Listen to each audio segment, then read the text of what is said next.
Live from Studio 120 at Westfield Technical Academy, this is WCPC Channel 15 and 107.5 FM WSFD-LP Westfield.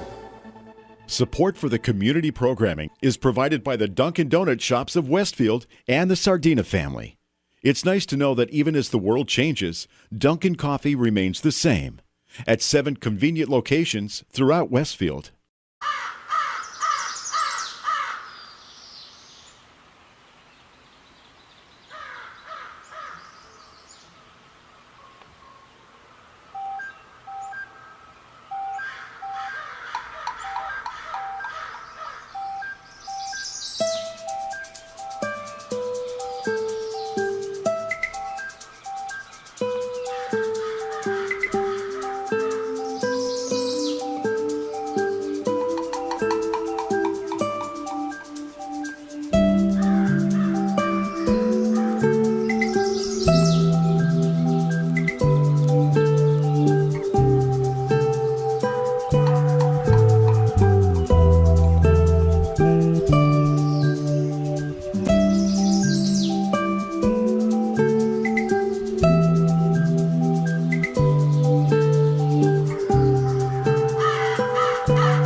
Little ways to flirt and flounce. I'll show you what shoes to wear, how to fix your hair, everything that really counts to be popular. Popular. How will you be popular? You'll hang with the right cohorts. You'll be good at sports.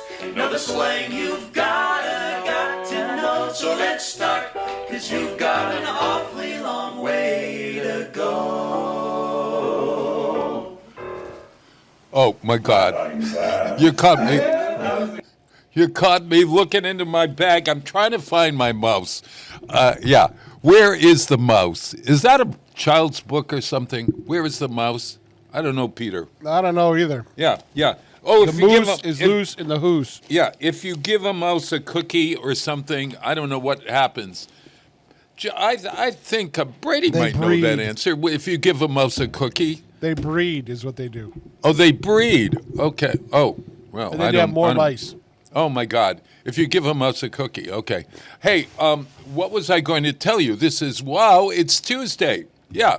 And I'm looking off camera and God knows what else. Happy birthday month, Bob. Oh, my God. It's still a celebration.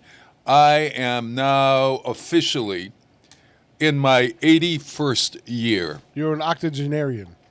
I'm more than I was an octogenarian in some ways last year. You know, I did a... Now it's official. Now it's official, yeah. Well, you know, last year when I was 79, I actually began my 81st year. As I did a reel that got so many hits, I couldn't believe it. It was like 2,000 or something hits about being 80. And it was the anniversary, and looking fabulous. Oh, thank you. Yeah, it's the moisturizer. It's the moisturizer. Got it. I got you to know that one.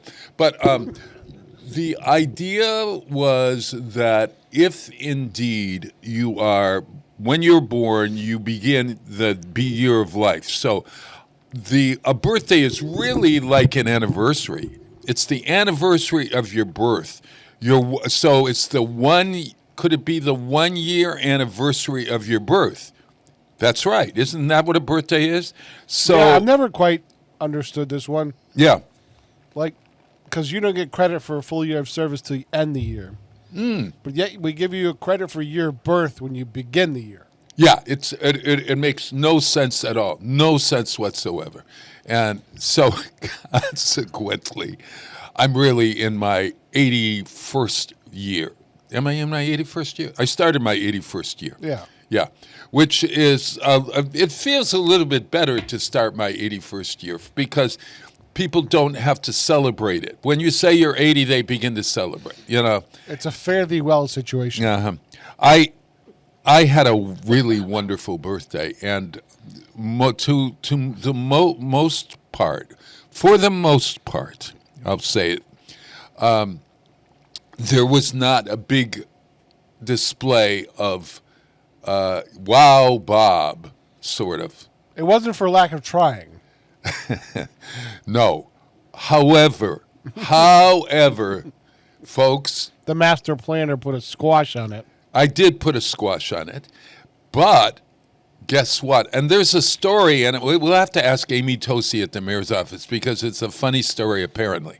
Okay, so I said that I was just going to have a small group of people, only 4 friends of mine and myself, 5. Okay. That's what you announced last week. Yes, yeah. And it was only going to be these 4 people who were my oldest friends in Westfield. In other words, that's me when and Brady I were not invited. No, that's right. You came along a little later. Right. You know, and our celebration together is yet to come. We celebrate every time we're together, but that's yet to come.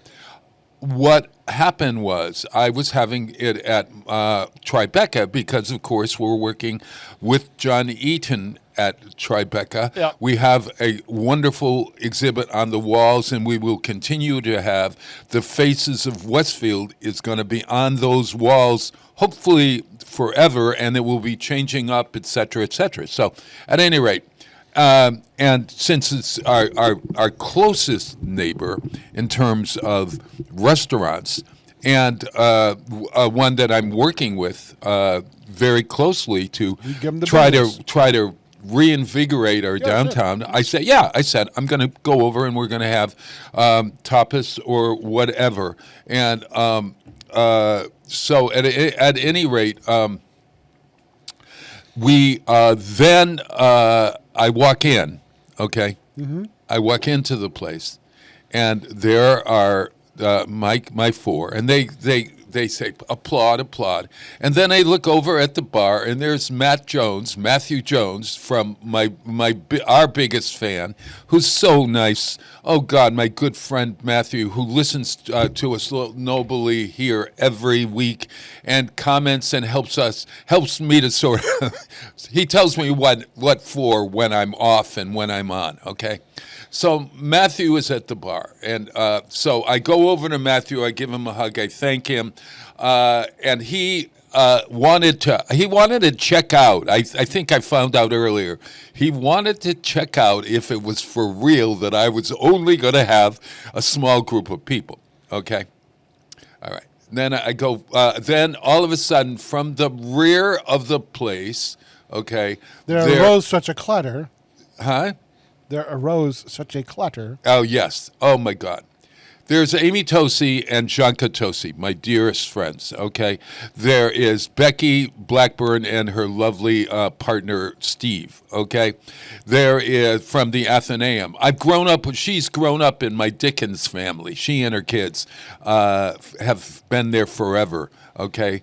And there is Marie Crane and Jim Yvonne, who are Marie Crane Yvonne and Jim Yvonne. They travel in a pack, those 3, okay? And initially, when I talked to Amy, I had said, "Oh, great! Listen, I'm not having the big shindig, and I'm only doing it with a small group of people." And so it turned out that she and I said, "Come on Sunday when Ed Orgill is playing at the Jazz Brunch, because we're going to the Jazz Brunch," and she was looking for a place for brunch on Sunday. I said, "It's perfect. We'll celebrate my birthday together at the Jazz Brunch." So I was expecting them at the Jazz Brunch. Oh, no. When Bob walks in on Friday. Yes. Yeah. Da-da-da-da, here I am, world, it's me. Yeah, Rose, Mama Rose. Oh, thank you very much. Thank you. So there they are, and with them is Mayor Mike McCabe and Jennifer, his lovely wife. And they're back there at that table, okay? And then I look over next to where James and my friends are sitting, Denny and Michael, and there they are. And guess what? 2 seats down from them is Linda Thompson, the president of Westfield State. Yes. And her husband, Chris. Oh, just great. A great guy. But they're there to celebrate my birthday.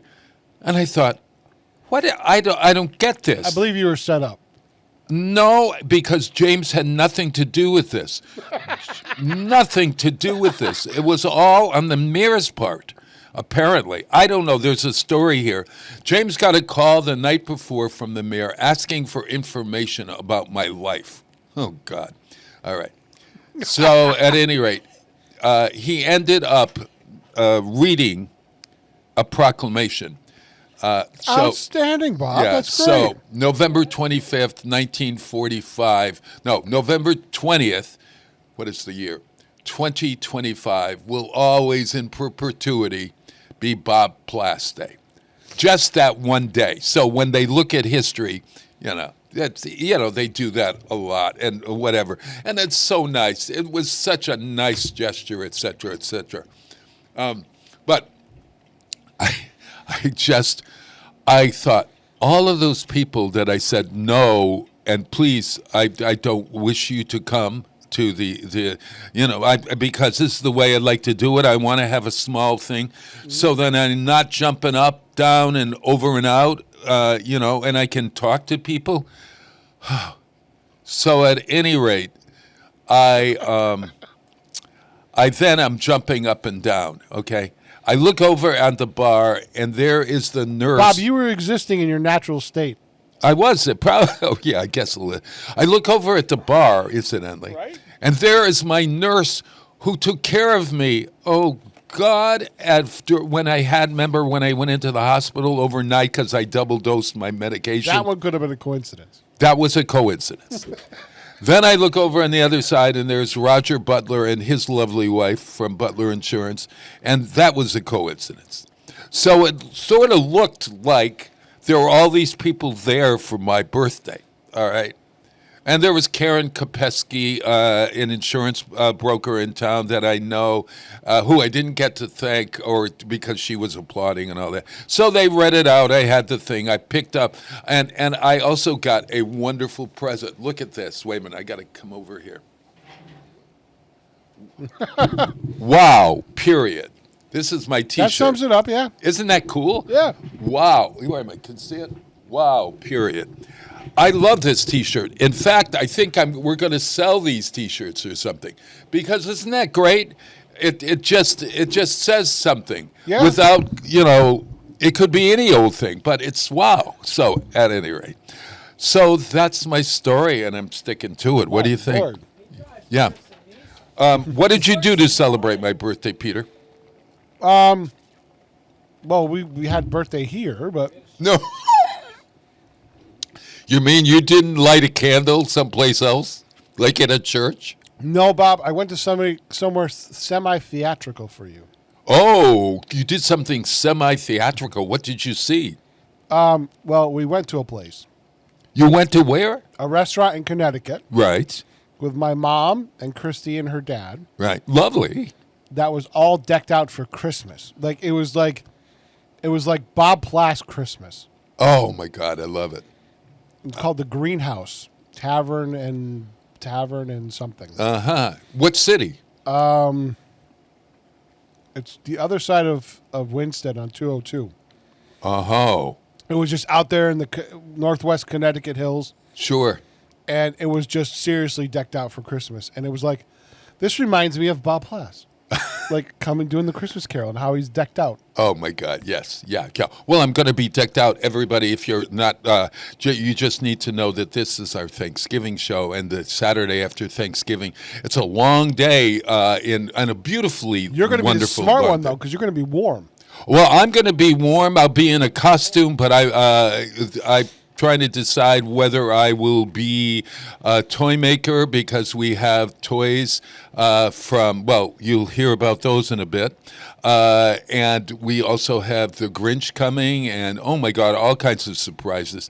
But it's at 4:30 it starts, and the tree lighting at Elm Street Plaza is at 5:15. It's free. But in the morning we have a Santa breakfast, and so it's Are you partnering wonderful. with the Elks on that one? Pardon? Yes. Yeah. Yeah. In fact, Carol Saltis, my great friend, and Tracy Gagne, I think, are going to be on our program about 1:30 this afternoon. So hopefully you see them. And then we're going to have our news from Chicago and from Oxford, Massachusetts, with my old guys talking together who wanted to celebrate my birthday and Thanksgiving, et cetera, et cetera.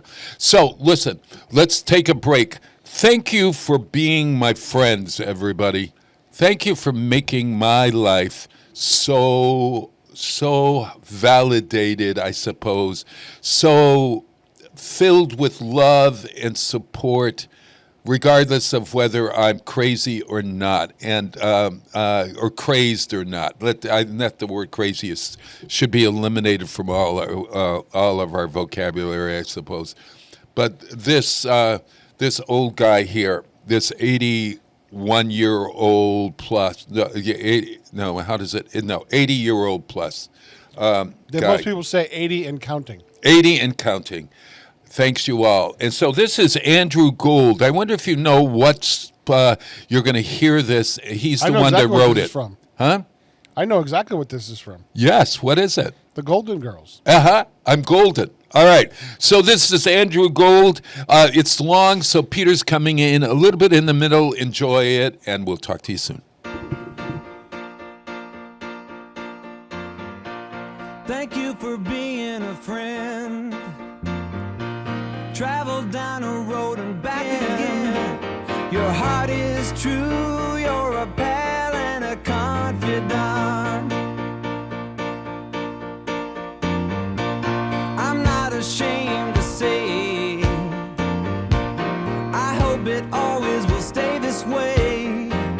My hat is off. Won't you stand up and take a bow? And if you threw a party, invited everyone you knew, well, you would see the biggest gift would be from me, and the card attached would say, thank you for being a friend.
once again.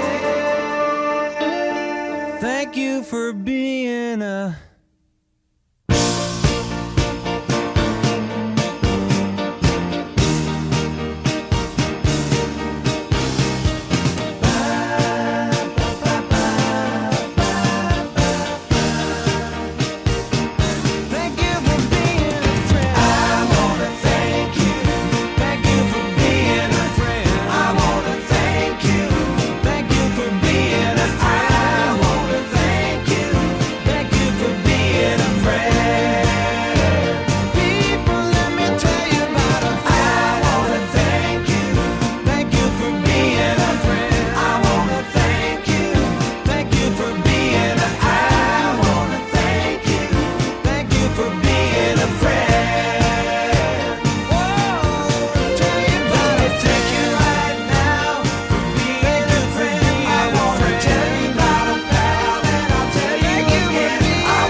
Support for community radio provided by Westfield Electroplating. Employing over 140 skilled platers, painters, and technicians, Westfield Electroplating was founded in 1946 and was the first company in the country to achieve National Aerospace and Defense Contractor Program accreditation, proudly maintaining that status for over a decade. Westfield Electroplating provides over 50 quality finishes to meet your corrosion, cosmetic, or performance needs. On the web at www.westfieldplating.com or 413-568-3716. Westfield Electroplating, putting the finishing touches on technology. Where will the superintendent spotlight shine next? Join Stefan Zaporowski and Chris Rogers every Thursday at 9 a.m. to find out. 107.5 FM WSFD. Live from Studio 120 at Westfield Technical Academy, this is WCPC Channel 15 and 107.5 FM WSFD-LP Westfield. Well, it is Tuesday where you are, and it is November 25th, 2025, and counting. 2025. I don't know if that's not a special kind of thing, is it? If it was, if we had, no, not really. I don't think so. I don't think so. At any rate, how are you, Peter? And what are you doing for Thanksgiving now that you're newly married? What am I doing? I am going to my sister-in-law's house in Bristol, Connecticut. So that'd be her side of the family. Right. And they like to host. That's their favorite holiday to host, Thanksgiving. Oh, gosh. So how do you work it out with your family? I mean, it's suddenly your family saying, wait a minute, what about us? No, because my other sister-in-law, my brother's wife, loves to do, since she has several brothers and sisters, and they all kind of do their family, the in-laws' family Sunday. Right. They all get together the day after Thanksgiving on the Friday. And we get together as a big group that day, and we do like making gingerbread houses, and they work on. You're kidding me. Part of they're Polish, so they work on starting to make the pierogies for Christmas and freeze them and things like that. So, yeah, Friday's a busy day for us as well.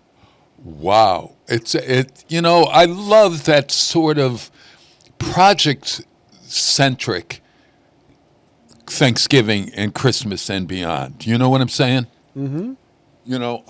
Excuse me as I wipe my nose here. Yes, the idea of a project. I always think of, when I cook Thanksgiving dinner, is get out of the kitchen. I don't want anyone in my kitchen, please. I'm just happy you don't have to cook Thanksgiving dinner. Oh, well, I'm making an app. When it comes right down to it, don't you think that cooking a turkey is probably the easiest thing in the entire world? It can, cooking. But it's a razor's edge to screw it up.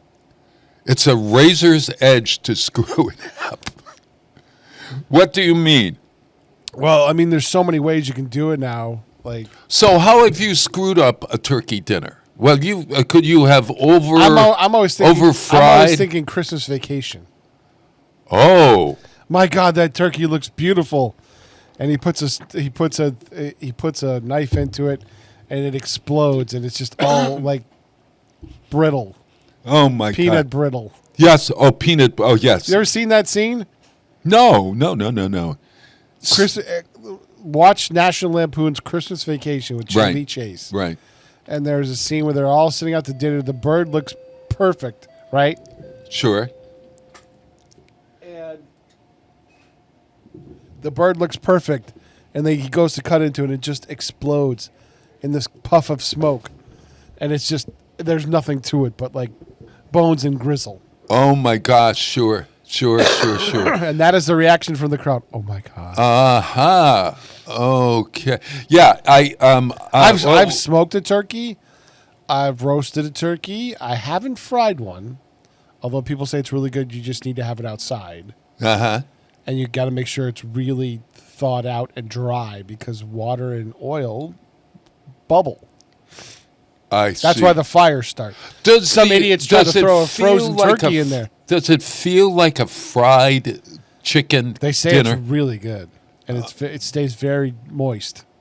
But you've never had one? I've had fried turkey. I've just never made one. Oh, okay. All righty. No, I don't know. I've made one. For And me, then Alton Brown has a new turkey recipe out that apparently goes back to the Good Eats days. That is foolproof. huh? Foolproof turkey. Have you ever spatchcocked your turkey? No, but Kenny has. Aha. Gotcha. I've never done that, and I saw it recently at the Big Y or somewhere. They're selling spatchcocked turkeys, which is it's you take out the bones or something. How does that work?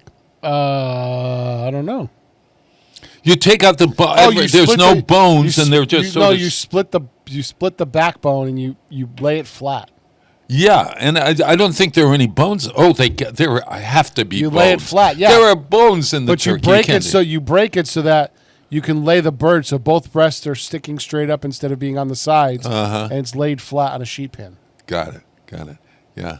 Oh man. Hey, I'm going to take a break right here. Another quick one because I've got Carol Saltis and Tracy Gagney here, and I said to them, or you saw me if you're watching from television, you saw me make this "get out of here" kind of face. That's to them, and I got to welcome them back in over here. So at any rate, I'll be right back. Why not we get in the Christmas mood let's do our 7 o'clock number, Peter. I've got My Love to Keep Me Warm. This is Pentatonic's new Christmas album. Okay. It's interesting because what it does, it combines the old Frank Sinatra song, and there's Frank singing, and adds Pentatonic's own take on the song. And it's a mashup. It's a mashup, and it's so good. It is. I've got My Love to Keep Me Warm. Frank Sinatra. We'll be right back. I'll get my friends who I told there was no room at the end. Now there's room. All right. Talk to you soon.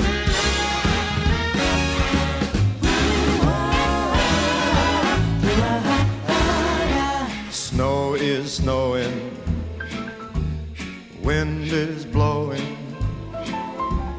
I can weather the storm. What do I care how much it may storm?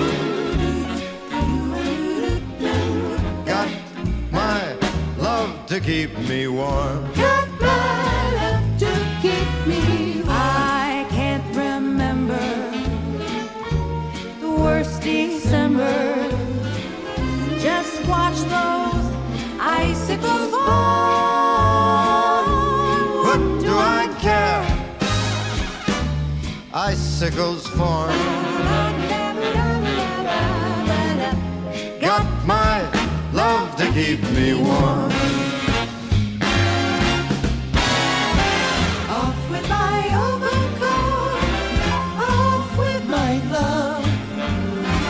Who needs an overcoat? I'm burning with love. My heart's on fire. Heart's on fire. Flame grows higher. Flame grows high. I will weather the storm. What do I care how much it may storm. Got my love to keep me warm.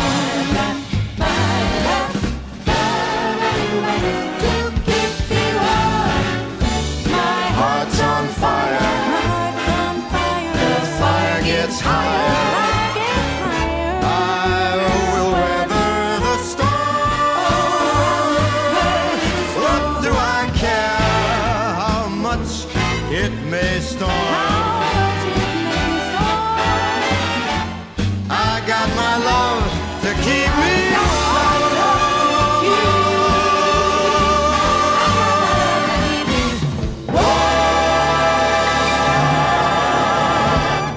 Support for community programming provided by Betts Plumbing and Heating Supply Company, an independent, family-owned wholesaler serving Westfield for over 50 years, specializing in plumbing, heating, and industrial piping supplies. Visit bettsplumbing.com or 14 Coleman Avenue, Westfield. Public welcome. Listen to me, Michael Buster McMahon, Mondays 8 to 10 a.m. to learn the stories behind your favorite songs. Or don't. I'm not the boss of you. Community Radio. 107.5 FM WSFD. Live from Studio 120 at Westfield Technical Academy, this is WCPC Channel 15 and 107.5 FM WSFD-LP Westfield.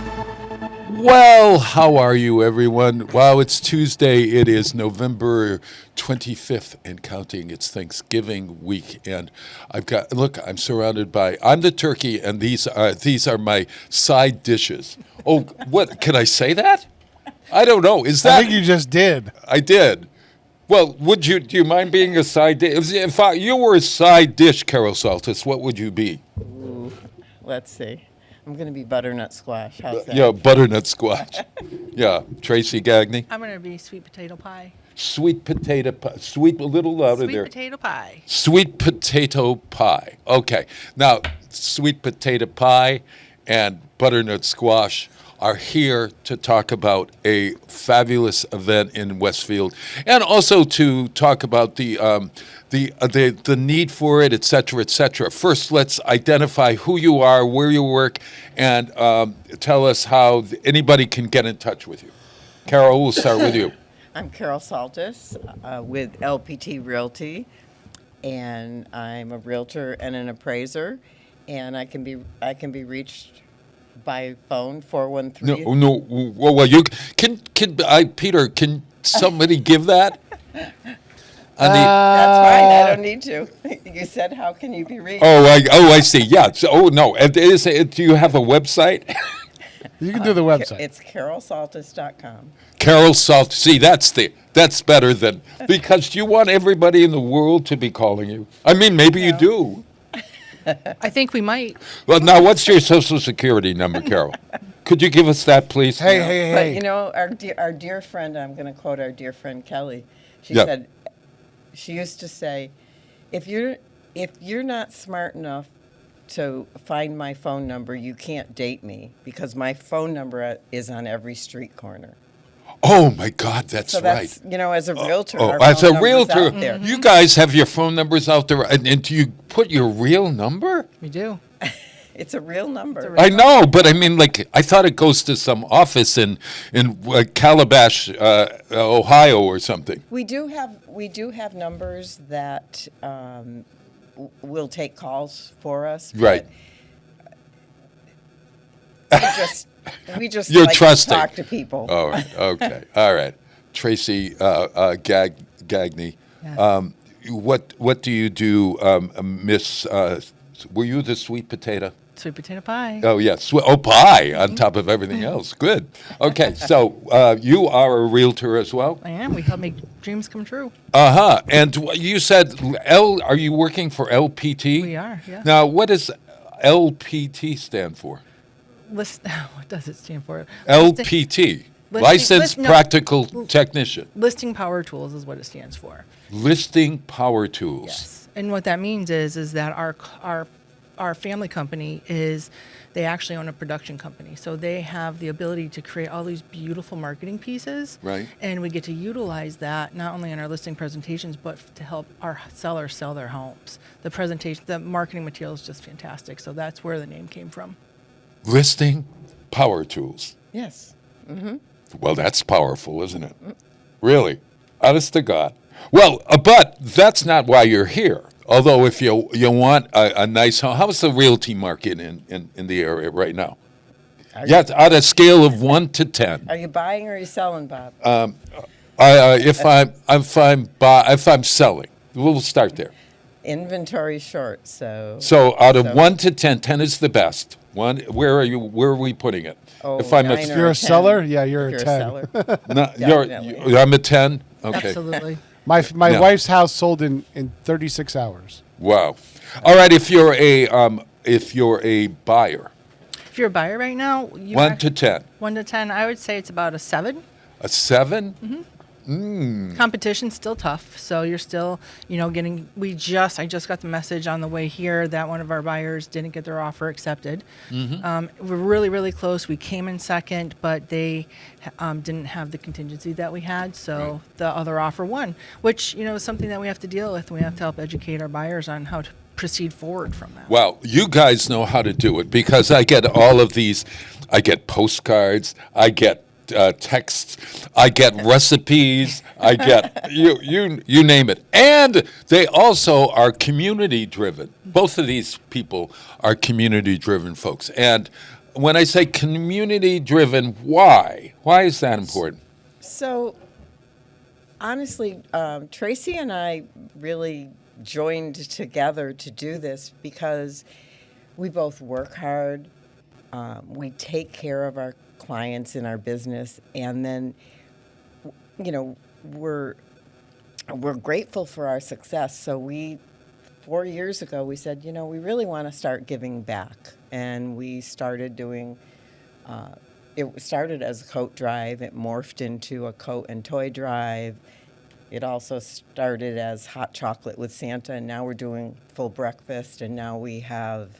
We're talking about actually a breakfast with Santa that happens this Saturday, November 29th, right? Yes. Yes. And it is unlike some other breakfasts with Santa because there is not a fee associated with it. Right? And Westfield on Weekends, WOW, is really thrilled to have it be a part of our Decemberfest celebration. And we have been working with these wonderful women to create an atmosphere and make it as fun as possible and utilize my own power LPT. What is that? What, licensed power tools? Listing power tools. Listing You're gonna power make tools. It into, I know you're going to make it into something else, but that's okay, Bob. Yeah. I am a licensed professional therapist. I am. I was. I left. So there it is. All right. So the Breakfast with Santa. Tell us some facts about. Tell us where it is and whatever, and then we'll go beyond that. So it's being held at the Elks from 10 to 12. The admission is free with your donation of a toy or coat. You have to register ahead of time. We have a link that's available in a lot of different places. Right. Especially you can get it, you can go to westfieldonweekends.com, and that would be my preference, but you can also find it at carolsaltis.com. No, it's not there. Oh, it's not there. That'll take you to buy a house. Oh, okay. Well, all right, there. Bring a toy. Yes, and Or a coat. Or coat. Or coat. And they can be gently used. Gently used.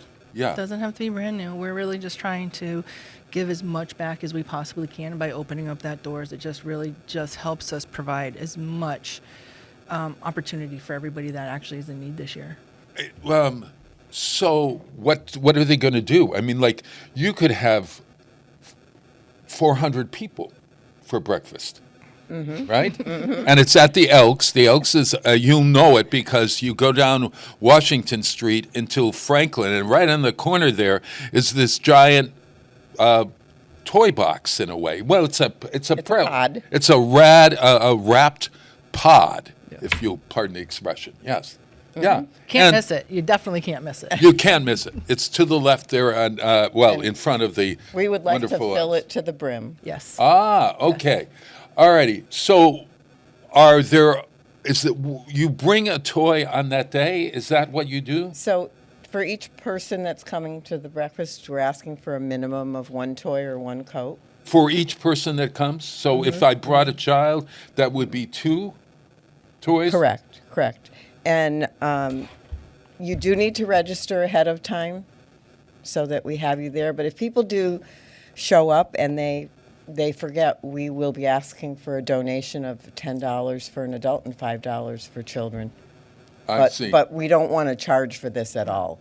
Right. We want them to bring a toy or a coat. That's the mission. Right. You have done it in the past, and you've been able to make many people happy. Yes. Where do yes.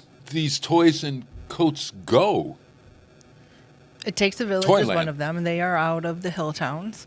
Because it takes a village. It Takes a Village, yep. Yeah. And then And we know them very well. They've been on our show. I love them. Yeah. they're wonderful. Yeah. And then we came up with we are now partnering with a second one today, Carol. It's Project New Hope, Project New Hope. I always forget the new. Yes. Yeah. which helps veteran families. And the Elks have been supportive of them. And because the Elks are joining with us this year and they are helping to put on the breakfast, we wanted to include one of their charities as well. Right. Very wonderfully. You're doing this in partnership with Westfield on weekends and some other organizations. Can you name them off the top? Our sponsors that are collaborating with us, we have Results in Wellness, Two Rivers Burritos, Jeannie Boudreau of Westfield Bank, Westfield on Weekends, of course. Yeah. And who am I? Axia. And Axia, Axia Insurance. And Bacon Wilson. Attorneys Bacon at and Law. Wilson. There you go. And LPT Realty. And LPT, yes. LPT Realty, really. Love professional technicians. Yeah, yes. So, okay, the kids are there. You bring them, they go to the Santa breakfast. Who is at that Santa breakfast? So there will be lots of volunteers there. One of the other big draws to the breakfast is that Santa will be there, and I understand Mrs. Claus is going to show up this year. Didn't I hear that there might be some elves as And well? some elves. Some possibly. elves. There might be a giant toy maker. I don't know. A licensed, perfect, tall man. And everyone has Here the I am. opportunity to have their photo taken with Santa or any of the other characters. Sure. And you're it's a pancake breakfast, basically? Or It's bacon, eggs, and pancakes. Holy moly. Coffee, hot chocolate. Hot chocolate. Oh, my God. Yes, That's pretty wonderful. I think so. Now, talk about the need. The need for this. Why this year more than any other year? Well, according to our friends at It Takes a Village, the need just keeps on growing. It is The cost of living. cost of living. Cost of groceries and housing and electricity and everything else. People are finding themselves, it's a little tighter. It's tighter for all of us. Oh my gosh, it is so tight in terms of I go into the supermarket and I look at the price of things, and I keep thinking, how does a family do this? I mean, I noticed this week that Stop and Shop in our in there said 45 cents a pound for turkeys, and I thought to myself, oh my God. Everybody's going to be running into there for 45-cent turkeys. So I think there are some businesses, I don't know what the Big Y is getting for their turkeys, but I know that they're trying. But it's, and then, okay, so we were looking at, us well-heeled folks, or I'm not well-heeled. Well, I am healed, but that's a different story. let's say We're I can well-ripened? afford. I can, yeah, well ripened. Yeah, I can still go. I still can afford to go out to dinner or whatever. So I look to make a reservation for a Thanksgiving thing, and it's like $79 a person, $69 a person, and I eat about I eat like a bird. Okay, so. No, I don't eat like a bird. I eat like 2 birds or 3 birds. There are other people that 3 birds. I eat like 3 birds. So at any rate, that price is exorbitant. And I said, no, I'm not going to pay that much money to go out. And especially when there are other people, I could do better with my money. I could donate to a food bank, or I could come or help to give you money, just to give you money so that you could help others. You know, do you feel that way too, Carol? For sure. Yeah. And Christmas time is just such a special time, and all of the kids should have something. Everyone should be warm. So I can't think of anything better to be doing at Christmas time. Yeah. I have some friends who are from another country, and they said, well, America is one of those that fills the room with presents for kids. When they were growing up, they only got 1 present or 2 presents. That's the way of it. But in this culture, supposedly, you have lots of stuff.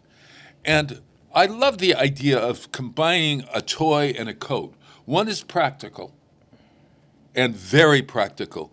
But as a child, opening your present, it's like opening and going, my mother used to do this. I don't know about yours. Well, I don't know how it is with women, but underwear. I don't know, Peter, did your mother get you underwear for Christmas ever? You ever get, he's off shopping or something. I still get my kids underwear for Christmas, and they're 30. You do? Yes, I do. Socks. I was socks. Socks, underwear. Socks and underwear. toothpaste. And I didn't mind because that was all practical stuff that I went through socks like nobody's business. Of course. But wasn't there a thing that in your mind that you sort of said, oh, great, wonderful? Well, when you're a kid, you want the toy, but then you realize Toys. that, Yeah. as you get a little older, it's like, Yeah. I gave my brother once a toiletry basket, and I think he got offended because it had soap in it, and deodorant, and toothpaste, and all that sort of stuff. That sort of created a little tension there. You know? It depends on how old the kids are. They your either kids. want toys or money. My brother used to open the birthday cards like this. At Christmas. See if anything is going to fall out. No, do you think at Christmas people are expecting money? With that, I mean, like. I mean, I don't know. I don't think so. I think people enjoy the mystery. I think they enjoy the mystery of opening the gift. And I think if you can combine something practical with something that is going to be a surprise that they're not expecting, I think that's where the magic comes from. The magic comes from that. Yeah. The surprise. Yeah. So do these gifts have to be wrapped? No. No. Unopened. The toys do need to be unopened. Unopened. Unopened. Unwrapped, unopened, yeah. Unopened and new. Yeah. And, quite honestly, you could go to Family Dollar or Ocean State or some of those discount stores for a toy that is, a kid doesn't go, this is a $12.50. Maybe they do, but I don't know. But I don't think they do. They've got some good stuff in those stores. Oh, they have some great stuff. Great stuff in those stores. The other thing that I love about the breakfast, and this just every year I'm surprised. The kids come in, they get in line to have their picture taken with Santa, and they have their toy in their hand, and you're teaching your kids to give at Christmas instead of just always take. expecting to get. Yeah. And so I feel like it's a great experience for families. Teaching others that there are others beside us, and you can get as much joy from giving as you can from getting. And they're excited to do it. The kids are excited. They're proud of themselves. They have this globe on them. Like, they're so proud that they're able to do this. Oh, man, I'm telling you. Yeah. Okay, so tell us the specifics again about the date and whatever, and then we're going to take a little break, and then I'm going to come back and we're going to talk about stuff. It's this Saturday, November 29th, at the Right. Elks in Westfield. Right. Starts from 10 to 12. Right. And we are very excited to see everybody that's coming. We've got a couple little surprises, so it's. Oh, yeah. Please go on and register this week, because the registration helps us to count heads and to make sure we have enough food. Right.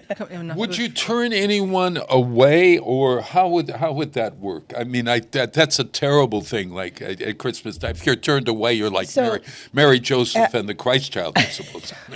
Or like you were earlier when I wouldn't allow you in the room.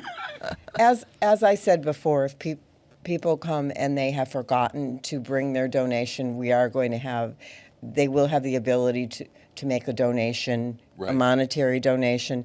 And if we have to do any traffic management, people that have registered will get in line, the registered people will get in line, and then, everyone's going to have to just be cordial. It's a fun day. And it's a fun day, and it's a good we're trying to make it good for everyone. So when you say 10 until 12, could I come at 11:30 and not come at 10? Yes. Yes. Oh, yes. That's a very good point to make. Oh, yes. And who's making the breakfast? The Elks. Not the toy maker, I'm hoping. The Elks have volunteered. so They're wonderful. cooking breakfast for Yeah. us. They're a wonderful organization. Are you an elk? Yes, I am. I'm a fairly new elk. Oh, okay. What is a female elk called? Oh, please. I knew you were going to ask that. Just a question. I don't know. We always call them elks, Bob. What is it? They're still elks. I know, but I was just thinking, do they I'm have a new as elk. a member of the organization? What's a baby elk called? Are they baby elk? They're a baby elk? Yeah, no, they're they're going to like have a baby name. elk, like instead of baby shark, it's baby elk. like a horse. Don't put like, that in my head, please. Sorry. Please. It came right to my head. That's Right. why. Isn't that great? Oh God, it's right there now. Yeah, Now the worm sorry. is in my head. Jay, would you look it up for us, please, Pete, to try to find out what the baby elk is named and the female and the male elk, so that I can explain, so that you can go back to your club and tell them that this is who you are now.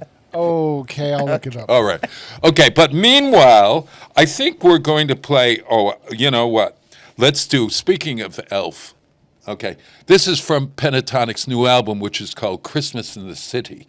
And they wrote all of these songs, and this one is called Elf on the Shelf, believe it or not.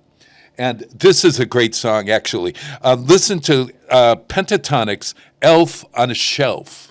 elk on a shelf. Yeah.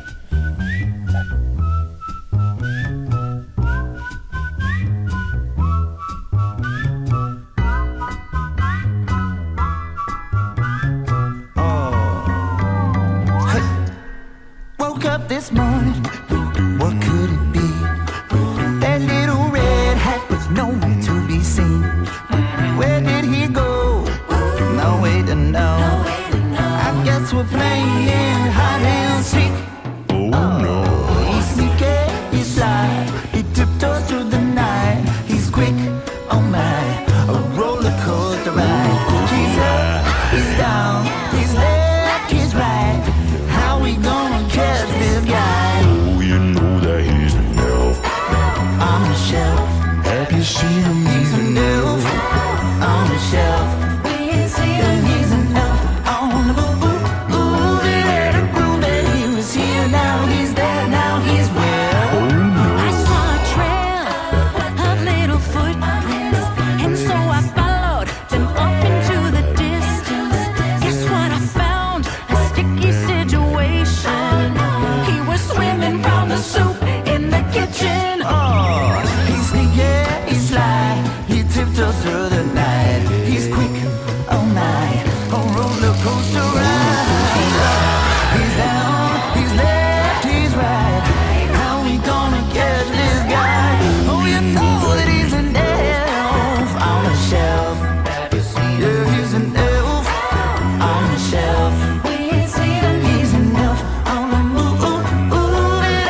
the food, a crook on a buck, a snitch in the ditch.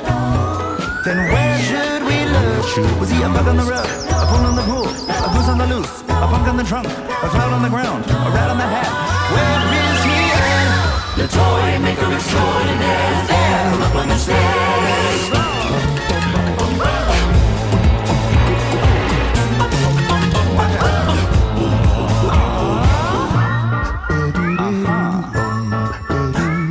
He was just enough of the shop and nobody knows what he's going.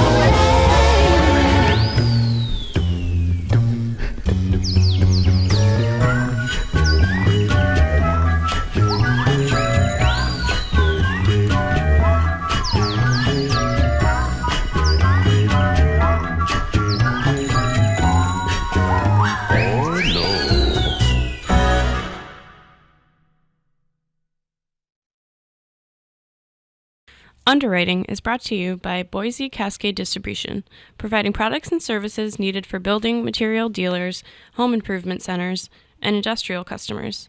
They offer everything from engineered wood and plywood to Drex decking and railing, James Hardie siding, and Advantech subfloor. Located at 33 Fowler Street Extension in Westfield and on the web at bc.com, they are committed to providing quality products, great service, convenience, and value. Join me, Tina Gorman, each week from 6 to 8 a.m. for Wake Up Wednesday, when my guests and I discuss health, wellness, and lifestyle reimagined. Community Radio. 107.5 FM WSFD.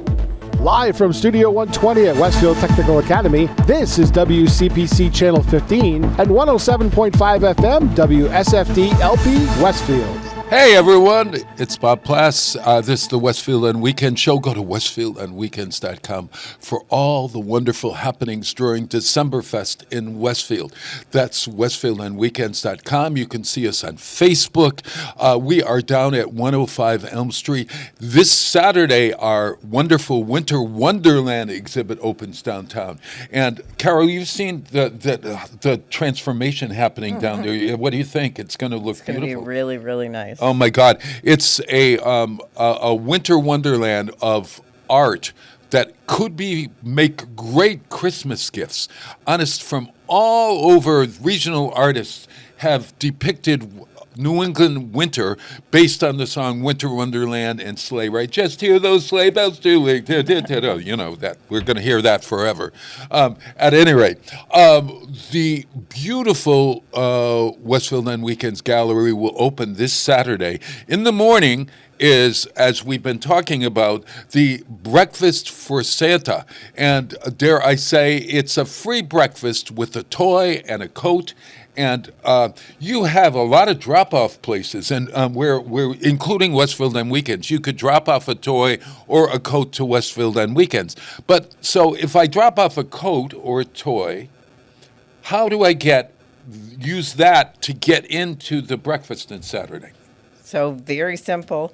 If you drop off at any of the locations, which are Skyline Beer, Results in Wellness, Two Rivers Burritos, Westfield on Weekends, and there's also boxes at the Elks. But if you drop off at any of the other locations, all you need to do is take a picture of yourself dropping your things into the box and bring that picture with you on Saturday. That's your ticket in. But you also do need to register. There's on all the boxes is a QR code. Just scan the QR code. It takes you directly to the registration. It's really simple. And when you register, you are entered into a raffle for a holiday basket that's valued at $250. So Ooh. Lots of great reasons. Oh my God, does it have underwear and soap and deodorant? We were talking, no? This one will not. Oh, that's the good news. This is the surprise basket. This is a wonderful surprise basket. Listen, I also wondered if indeed the toys are distributed right away. Where are the toys distributed? Who does it? That's a really good question, Bob. The drive will continue until the 15th of December, even though beyond beyond the breakfast. Well, that's good news. And then our elves will be picking up from the boxes and distributing them to the the families that have been designated by no, It Takes a it Village. will go and directly to It Takes a Village, and it will go to Project New Hope, and then they will distribute Right, them. and both of them work. Project New Hope works with veterans, and the It Takes a Village work with women and families all throughout the whole region. And they're both great organizations. You can Google them and find out. It's ittakesavillage.com, I think, and projectnewhope.com. .org, I think. .org? Is it .org? You can You'll Google find and it. find out. One last thing. When we're choosing a coat, okay, what size? What, and are we talking children's coats, adult coats? I mean, can I give you an adult coat? So, in the past, we've had lots of people bring children's brand new coats, and that's wonderful. Right. We've been told by the organization that there's always a shortfall, if you will, for teenagers. So for teenagers, and adult coats are needed too. So whatever your fancy is. Yeah. Well, as mothers, what's the size of a teenage coat? What is that? Medium? Medium to large, I would guess. Medium It to depends on large? the size of the kid. Yeah. But also, I want to say too, teenagers are also in need of the toys and the gifts too. So we're not Sure. you know, So we if- could think of a if we toy could- or a gift for a So teenager. what we did last year for the teenagers, a lot of the gifts for them were like, makeup or Gift beauty cards. products and God. the kind of things that would appeal to teenage girls. And Could you wrap up? I'm just thinking out loud, but could you wrap up a credit card and put it in a? We prefer it to be A gift not certificate. wrapped, not wrapped. But like if you got something to DoorDash for a teenage boy, they would love that. I know, or, yeah. or even to But Theory so or you to- would maybe put it inside of a toy or something, or how do you- I think if you just presented that, we would make sure that it stayed safe. Okay, got it. Well, again, tell everybody when, where, and how, and then we're going to get out of here, and I'm going to talk to old guys from Holy Cross. okay, Breakfast with Santa, November 29th, 10 to noon at the Elks in Westfield. Right. That's this Saturday. This Saturday, This Saturday, November yes. 29th. If you're listening, this is 2025. So when you're listening in years to come, know that. But we're still kind of fun to listen to, right? I think so. Yeah. I Not think so. not Thank too you. not too bad. You're- I'm pretty good at. You're a good time. Oh, I, definitely a good I'm time. And this is your birthday week. somebody in Munich back in 1963 said that to me. You're a good time? Yeah. Oh my God, just like that. She said it. At any rate, we're out of here. And I'll be right back with the view from Oxford, Massachusetts, and Chicago. Hey, Peter, let's see. Why don't we do? Let's do the Wisconsin song. How about that? Do you have that? May I ask? What was the name of that again? Oh, I don't know. It was sent by Chris I gotta Homan. go look it up. All righty. So, Jeez, hold on. Give me 1 second. well, you know what? No, I can do it. I downloaded it. I just gotta find the name of it. Oh, okay. Oh, it's called LPT. Revisited. We need a jingle. Yes, yeah. We definitely need a jingle. Long It's called Glow in the Dark Bomb. glow in the dark. Okay, has nothing to do with LPT. Thank you, guys. And I'll be Thank right you. back, everyone. Thanks bye. for having us. Yeah, Really same. appreciate it.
Support for the community programming provided by the Dunkin' Donut Shops of Westfield and the Sardinia family. It's nice to know that even as the world changes, Dunkin' Coffee remains the same at 7 convenient locations throughout Westfield.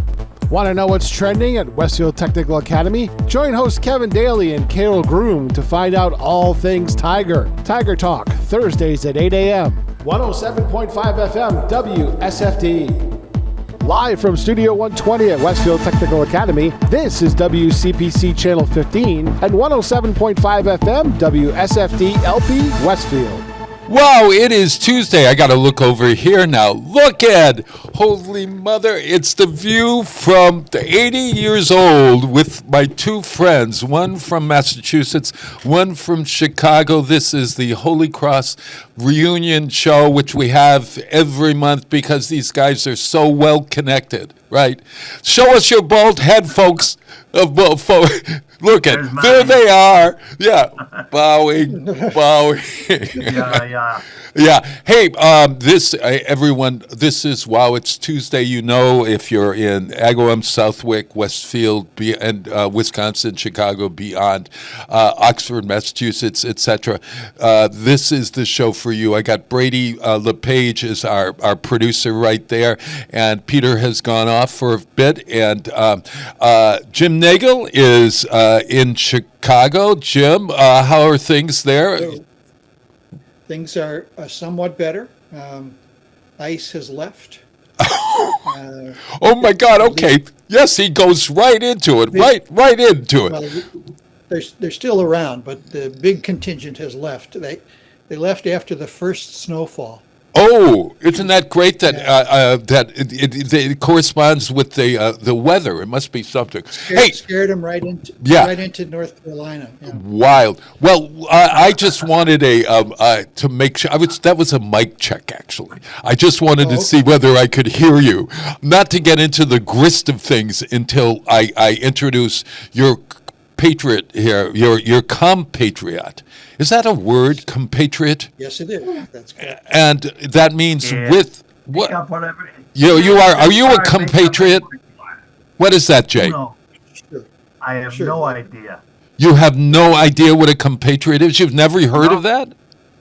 Oh, I don't care. I'm old. Your English teacher, you were an English teacher. We were all English teachers at one point. How do you like that? 3 English teachers right here. Brady, did you do well in English at all? I think I did pretty good. Well, what's a pretty good thing in English from a high school? Brady just graduated from the Vocational Technical Academy and is our assistant here at the program. Go to work. Yeah. Look, Go to work. I passed the class, so that's already pretty good. I don't know. I never hated writing. It was tough when I had to read something that I wasn't super interested in and then analyze it because the motivation just isn't there sometimes. And that was always the toughest part for me. Oh, okay, gotcha. Well, we're going to motivate you today because you're going to see how yes, we are going to motivate because I want to point out that we are Jesuit trained. Okay. Oh, big deal. We come from we used to come from a football powerhouse of a school, a basketball. Been a while. They just had a game this weekend at Fenway Park. Holy Cross did. And my family was there, actually. Really? I was not. Really? I was up in Wyben filming the lighted tractor parade, but I did have some family that was out there watching it. Why in the world was your family watching Holy Cross game? They're just fans, and my grandfather's a Holy Cross alumni. One of my great uncles is, so they're all fans. So yeah, they were out there watching. Really? I would have gone had I not had something happening, but I think I'm also happy because apparently they got stuck in traffic, and that would have been a long night coming back from Boston. Oh man, okay. So we'll just throw out a couple of names from Holy Cross, so that just in case Jay Bowes from Oxford, Massachusetts, and Jim Nagel, Nagle, from Chicago, might know these folks, or Bob from who knows where. Peter Welch and EJ or Edward Welch. Peter Welch and E.J. Welch. Does that ring a bell? I mean, yes, it does. Yeah, and I don't. I am quite familiar with a Judge Welch who was in real life. Is one of them a judge? Welch. No. So EJ's my grandfather, and he was a dentist, and he's now retired. Right. And then Peter Welch is my, I guess, technically great uncle, and he's actually a U.S. Senator representing Vermont. Holy, that's why it rings a bell. That's where we hear him. I know Peter Welch from TV. You do? Sure, he's on. Is he a good man or a bad man? He's a good man. He's a good man. Very good man. Oh, a very good man. Of course. Well, listen, I've got a whole new theory on this whole thing, okay? I am beginning to believe that the lines are blurred. They continue to be, they're getting more blurred. And the more we talk, the more I recognize that I have to, and I think we talked about this, Jim Nagel, the idea of and at 80, I come to the decision that we are all human beings. And we don't use the word humans being, okay? And that what our intentions are what we talk about in politics, our intentions and all of that. But our souls, or whatever the spiritual stuff is, the human being is on a journey in some way. And that journey can be different for other folks. And how we talk to one another, believe it or not, today is something like better conversation. Oh, it's Better Conversation Week. How do you like that? It's Better Conversation Week. And that goes, right? Always Thanksgiving week is Better Conversation Week. Did you know that? So I'm going to, in my 81st year of life, I'm going to... We have to celebrate your birthday. Huh? Oh, you're here to celebrate my birthday? Well, we have to, don't we? I mean, you joined the Octogenarian Club? I did join the Octogenarian Club. And I am withholding my membership. You're withholding... Jay is the youngest of the three. He won't be 80 until January. He won't be in his 81st year until January. Our lovely friend below me is Jim Nagel. And Jim, when was your birthday? September. I think I sent you a birthday wish, didn't you? I think we talked about it on air here. Oh, okay. So wonderful. You did. I'm sure. All right. So this idea. I've still got my ceremonial cup here. Look at that! Look at this. This is what I got. I like that. I got a lousy T-shirt. No, I got an absolutely wonderful T-shirt. See, it says "Wow." Look at that. Wow. Period. Wow. Yeah. All right. So, at any rate, this year, I am going to view everyone, men, women, Republicans, Democrats, Independents, Democratic Socialists, women with dogs, adolescents with acne, all as human beings, and get rid of the distinction, in a sense, and recognize that. In other words, are we doing away with the racist bastards?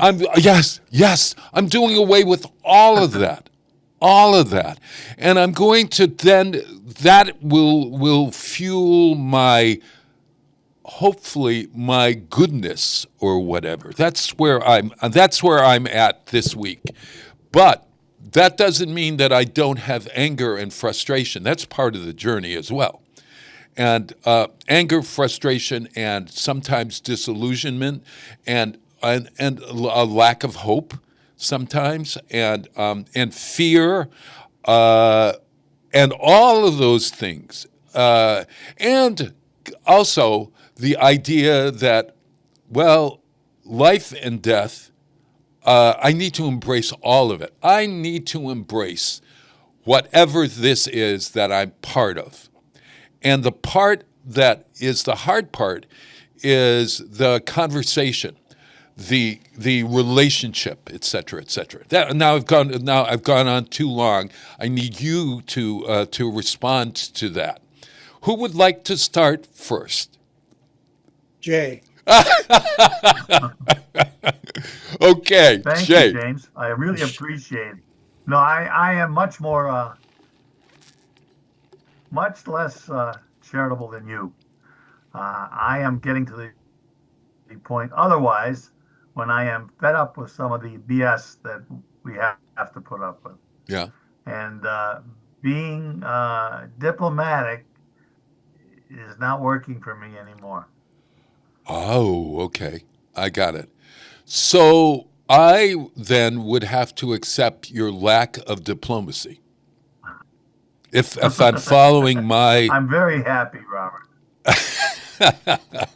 Yes, Mr. Wyoming of 1945, 1946. I just want you to know that I saw on the news today Yeah. that a young lady wanted for robbery Yeah.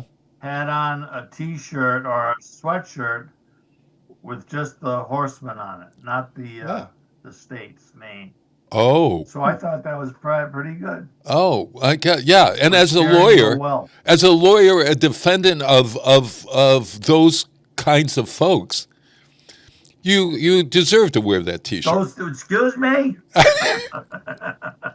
What? Did I do? What? Oh my God. Go ahead, James. Let's hear it. I thought you were wearing the You're Wyoming much more shirt. thoughtful than I. I thought you were wearing the Wyoming shirt in honor of Dick Cheney. Oh. Yeah, he also. Oh, there we go. He's right with it. Right with it. Okay. So, Mr. Lack of Diplomacy, let's go to Chicago and see where the Chicago view is on my new take on my life. Well, I like it in general. Okay. I wonder, though. Yes. I wonder if it's practical to just dismiss social organization. Okay. Would you help me to understand that? Well, you know, that we are organized in various social groups by choice or by birth or by sometimes by force. Yes. Yeah. You know, anything from religion, marriage, family. Mm-hmm. You know, you don't get to choose your family when you're born. Right.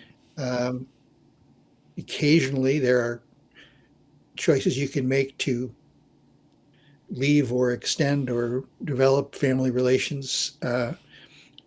But then when you get older, you find yourself in the middle of school or work or whatever you choose to do. And I don't think you can,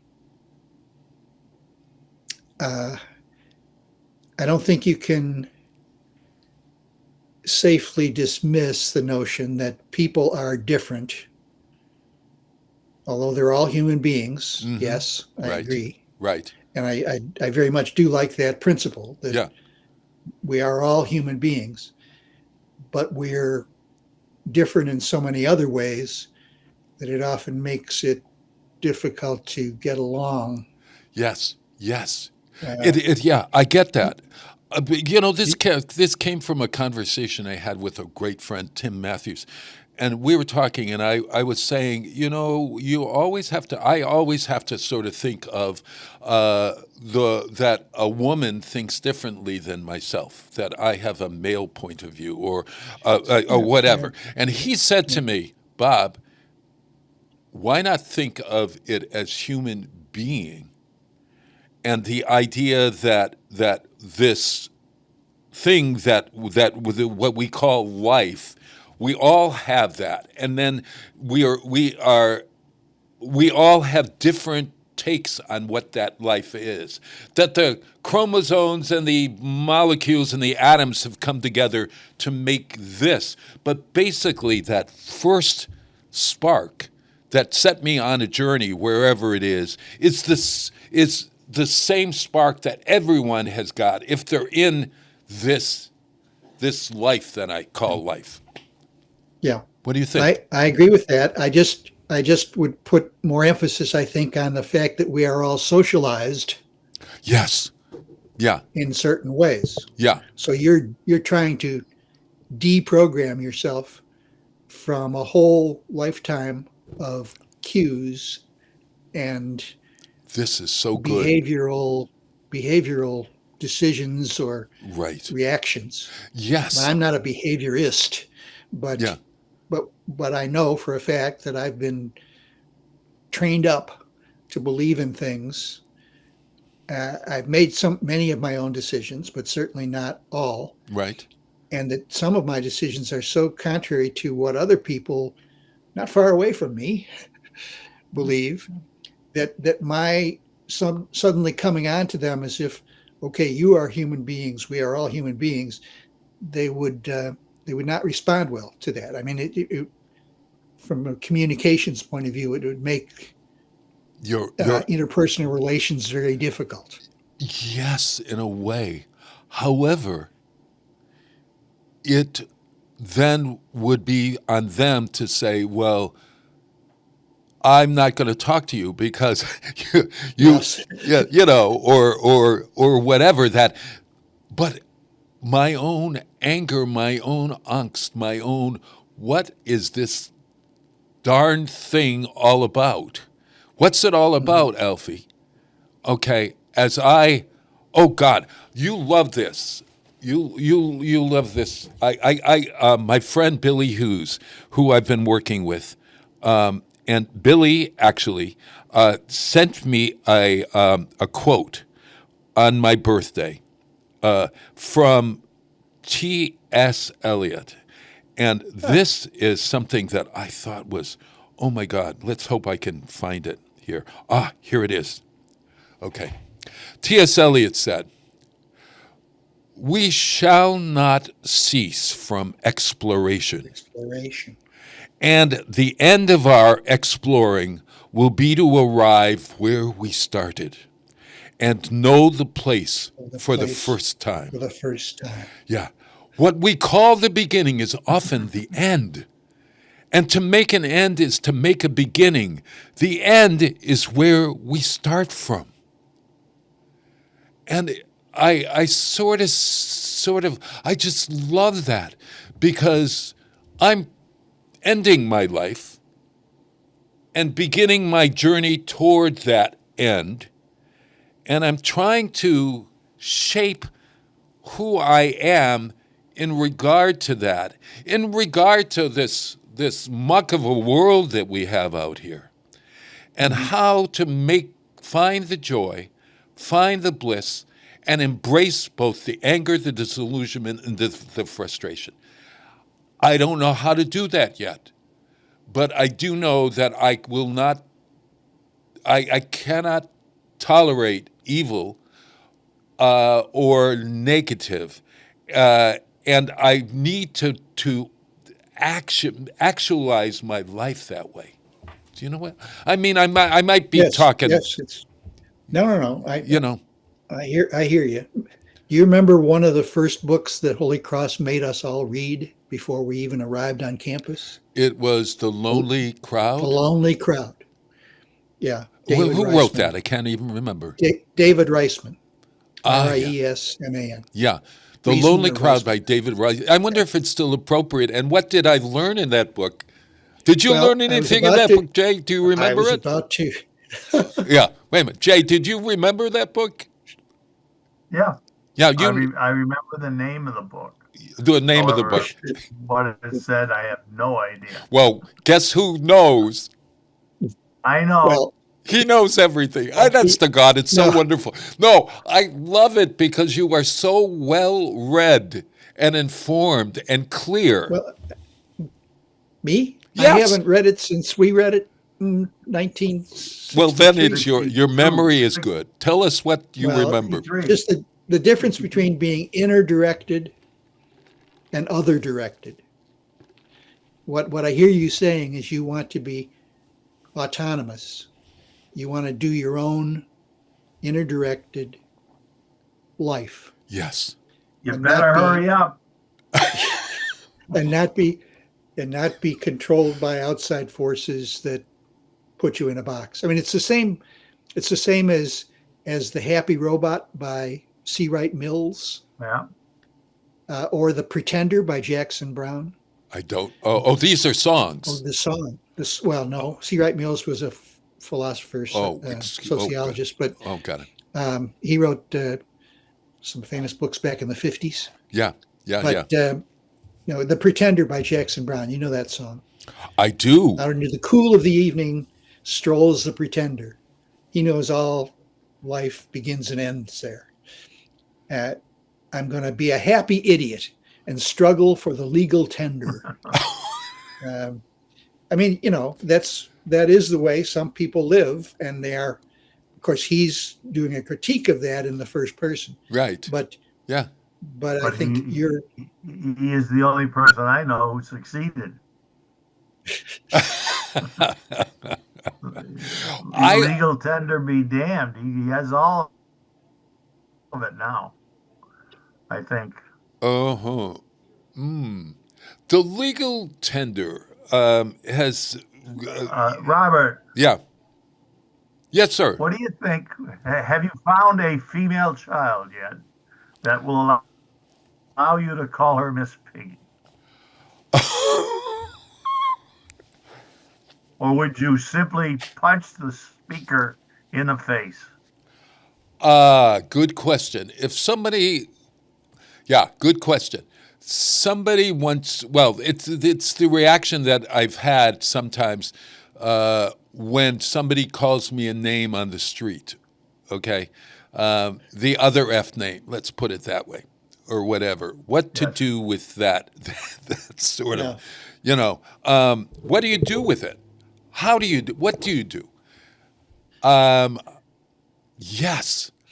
Well, it depends on the situation, doesn't it? I mean, if they're asking you for your wallet, I just cooperate. If they're just passing by on a bicycle, I'd probably say "same to you, buddy." Yeah. But that's part of what I was talking about. That we're in different situations at all times, and so our communications and our interpersonal relations are governed in part by the situations we find ourselves in. Right. So your notion of the universal human being is good, terrific, and I'm sure has been discussed by the philosophers and others.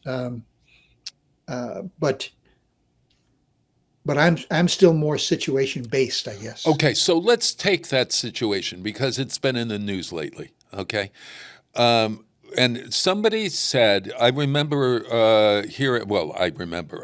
that this week a journalist or somebody said, in reaction to our president calling this woman in a very bullying, degrading, misogynist term, okay, how does that this shows is humanity. And that he is a little child because of who he is. This man-child has no other way but to act this way. And then another journalist said, well, why didn't she speak out?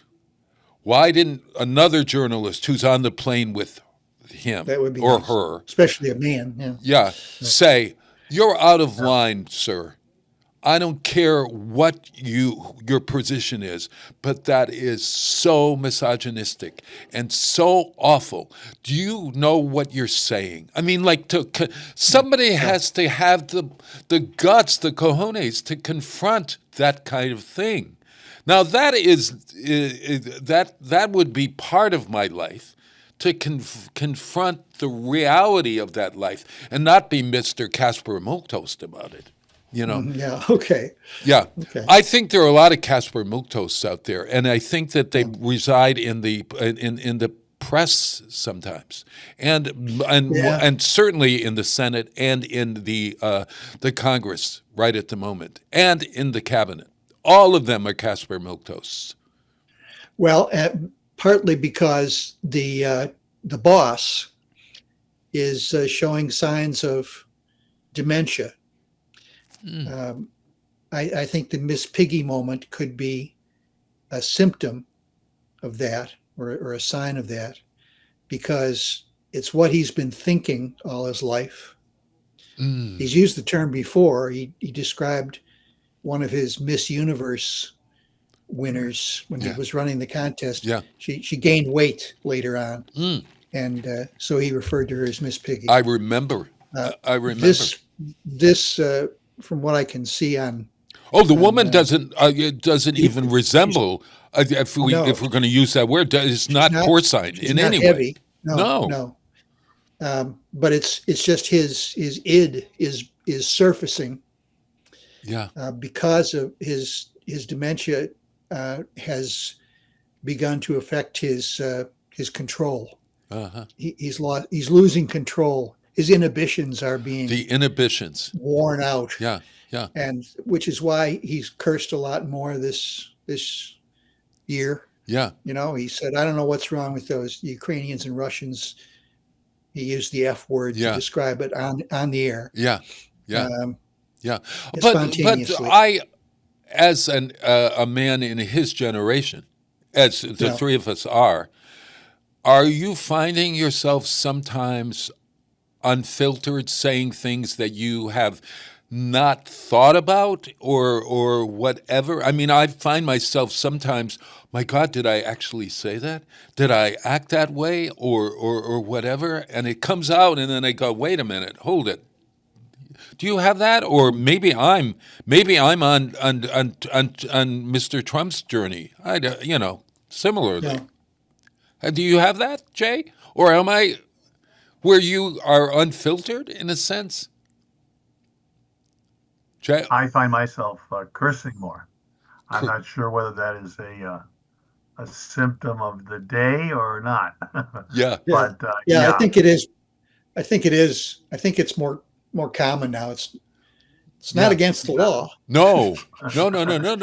Well, we've made it. Yeah. We made cursing a commonplace part of conversation in a sense. The problem is that when the leader of the free world does it, it gives permission to everyone to do it, and it's wrong. Yeah. Any guy in that room that put up with that stuff, that was afraid to say, hey, buddy, you've never been disciplined. Let's start now. Yeah. Somebody's got to be. Yeah. Well, stop the baloney. The ego, the id, and the, what's the other, the libido. This is Superego? Yeah. Libido's another thing entirely, but yeah. Oh, yeah, no. But the parent, the adult, and the child, who is going to, he doesn't have a parent. That's right. He does not have that. He doesn't have a parental voice in his head. The parents he had are a little resemble to some degree, although completely different class and time, the parents in foster. The parents in a foster care situation? No, in the book Foster.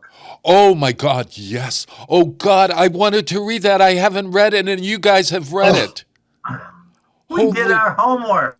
Holy Mother, that was our homework. So you guys have got it. So talk about it. Talk about in this book. I will talk about the author. The author is the author of another book that was made into a movie that starred Cillian Murphy. That was excellent. It stayed in my head much longer than I anticipated. It was about a father who discovers the Magdalene laundry situation, and he saves the girl from it, and it leaves it in mid-story. Quite simply, what is going to come of this guy and his business due to his morality. It's a good story. It's something about small things. Very good. Jay, the name of the book, Small Things? On Small Things. Yes. Small Things, something. Jim's got the book right in front of him. It's probably on the cover. Yeah. Yeah, I'm looking. The God of Small Things? No, that might be another one. On the bottom, author of Small Things. Yeah. Well, but this is Claire Keegan. Small things like these. Small things like these. Yes. Yeah. Wonderful movie, from what I hear. If you have to watch a movie, I don't find the book Foster as compelling, but James read it time. James read it and had to think about it a lot afterward. What do you think, Jim? Yeah, I thought about it a lot, partly because of a personal association I have. One of the families, well, the gist of the story is a young girl being raised in a poor Irish rural home, is sent away for a summer because her mother is expecting another child into already several children family. So she's sent away for the summer just to get her out from under their feet, I guess. Right. She doesn't know, and it's told from her point of view. So, but she's sent to her aunt and uncle, and they don't have any children, so they take a shine to her, and she to them, and so on. But the aunt and uncle are named Kinsella. Kinsella, Kinsella. Sella. Yeah.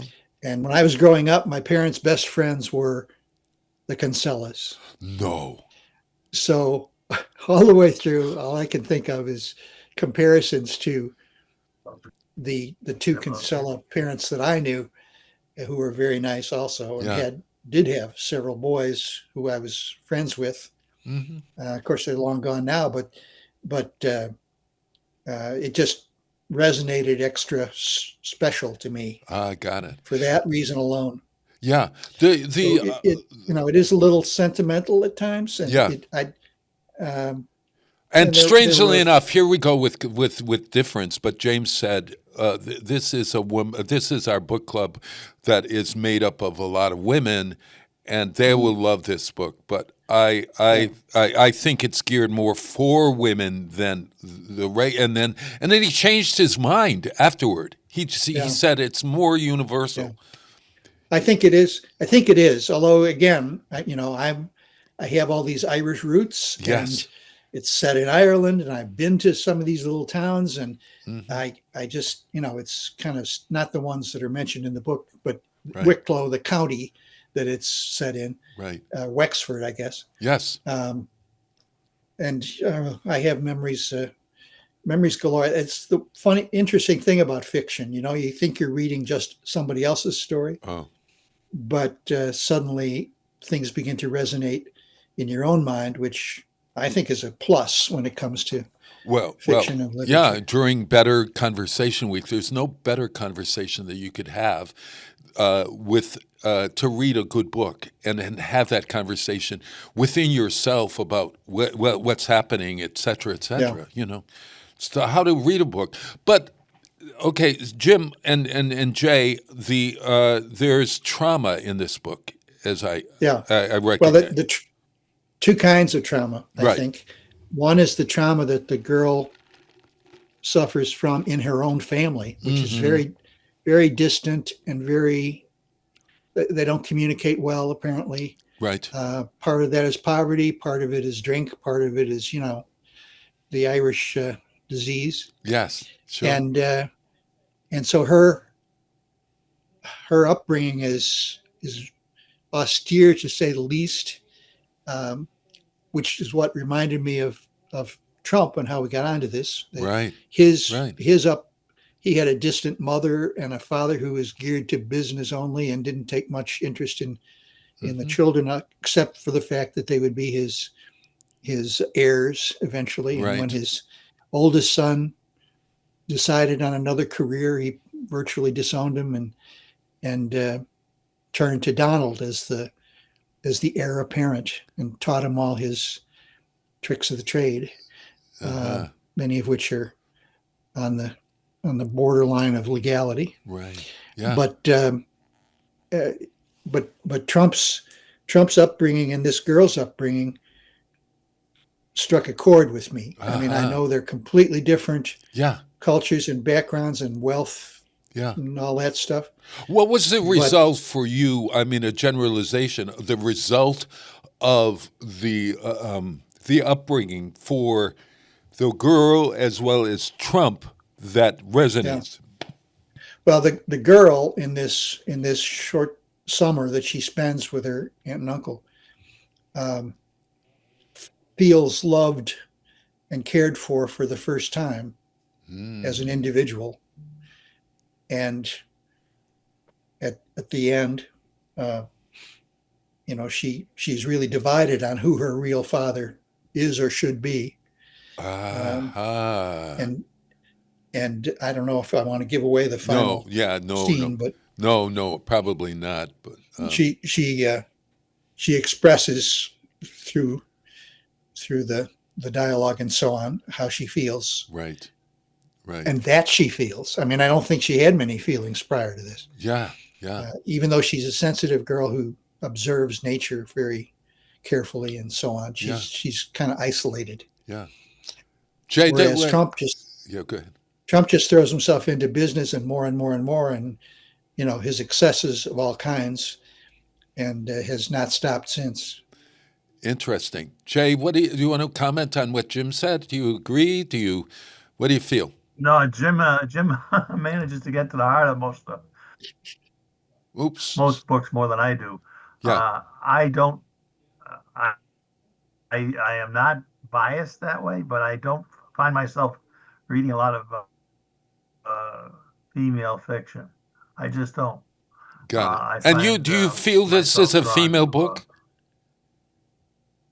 The book, I do. I mean, it's extremely sensitive, so much so that you sort of get on the point of, come on, do something. But I mean, that's not a bad thing. Okay.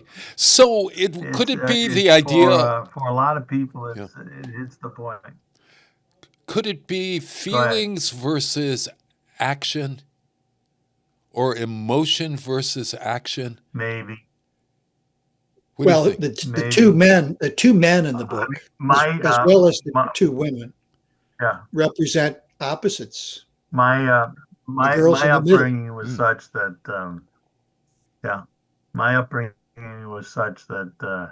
strong male influence and not much else. Yeah, interesting. It's interesting, Robert. Yeah. Yes, sir.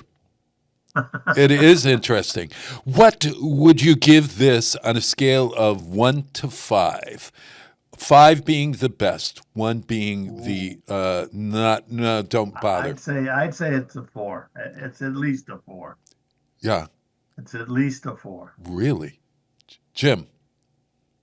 I give it a 4.5. How's that? I don't think it's the best. Unfortunately, the cover has a quote from somebody named David Mitchell who said, "As good as Chekhov." Oh. And when I saw that, I already had a standard to apply, which is so high. Yeah. That it's almost unachievable. Oh, God. It's not as good as Chekhov. Oh, wild. It's very good, and it is Chekhovian in many ways. Yeah. Hey, we're going to take a break and come back. And because I have an idea what we're going to read next, and I think we're going to read a man's book next. All right, I got it right over here. Jay and I are going to read the book, and you're going to. No. I am ready. I am ready because guess what, Jim? I finished Brothers Karamazov last night. Oh, for God's sake! I'll never read it. I finished it. Well, congratulations and to you. You know what? It's the least favorite of all the classics that I've read so far. I don't Believe it or not. Oh, God. Oh, my God. Look at that face on Jim Nagel. All right. We'll talk when we return. Hey, this is, I don't know if you know this guy named Ben Rector. He travels, Ben Rector's Christmas, and he writes some interesting songs. And the one that I would love for our producer, Pete, to play is the one that is called the day after Thanksgiving, which is really an interesting. Listen to this song; it's so funny. Black Friday. Yeah.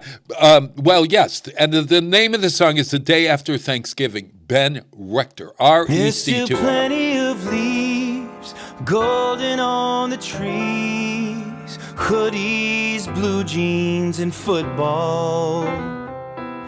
Bonfires and school nights, scarecrows and hayrides. It's fall everywhere except the mall.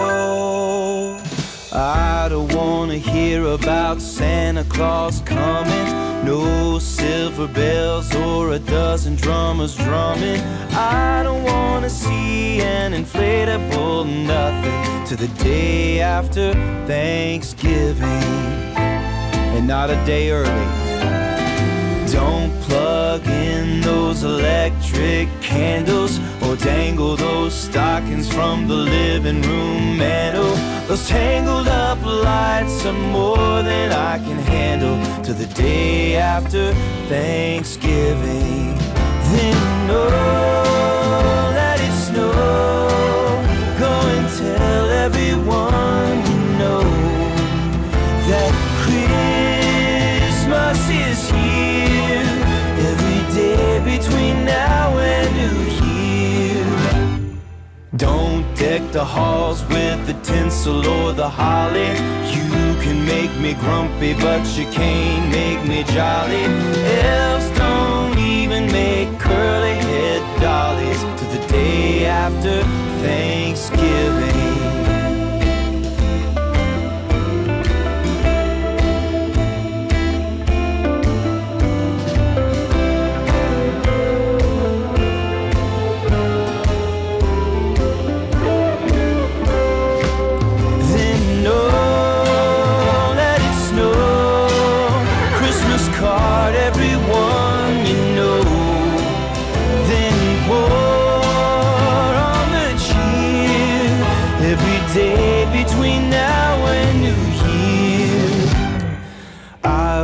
The cookies and the mistletoe kissing, angel on top of a tall tree glisten.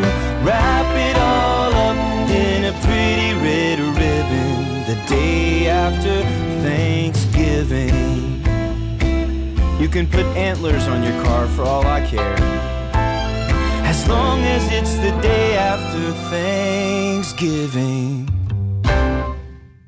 Underwriting for the community programming is provided by the Boys and Girls Club of Greater Westfield, serving the youth of the Whip City and surrounding communities since 1969.